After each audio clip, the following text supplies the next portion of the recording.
Israeli officials confirming that desperately needed aid has now entered Gaza through a land crossing in the northern portion of the besieged enclave. 6 humanitarian aid trucks entered the northern Gaza Strip in a convoy from the World Food Program. Israeli security checked the trucks at the Kerem Shalom crossing. The pilot's results will be presented to the government. The country's been facing mounting pressure from the international community to ease restrictions on aid shipments, but Israeli officials say ensuring Hamas does not commandeer goods is a vital task. On the maritime front, work is underway to build a pier in Gaza for aid deliveries by sea, the first of which is currently sailing towards the Strip, while the second gets loaded up in Cyprus. Cypriot officials say having a single delivery point would address the Israelis' concerns regarding inspections of all cargo, allowing for the potential of more frequent aid deliveries, which the European Union says is desperately needed.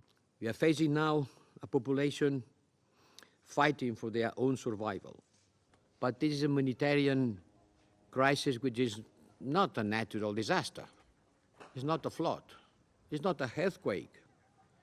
It's a man-made. And starvation is being used as a war arm. While the pace in which aid reaches Palestinians begins to pick up, so does violence, not only in Gaza, but the West Bank as well.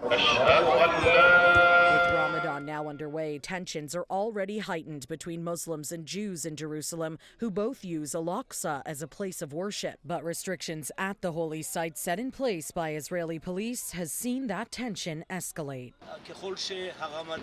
Ramadan's Friday is nearing and the tension is rising a bit. We do everything in our power to allow freedom of worship for all Muslim worshippers to come, pray, and celebrate the holiday in an orderly and safe manner.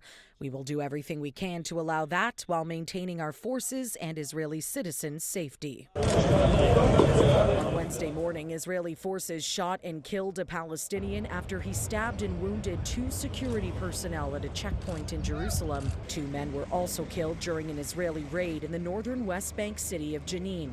Hamas identifying one of them as a member of its armed wing.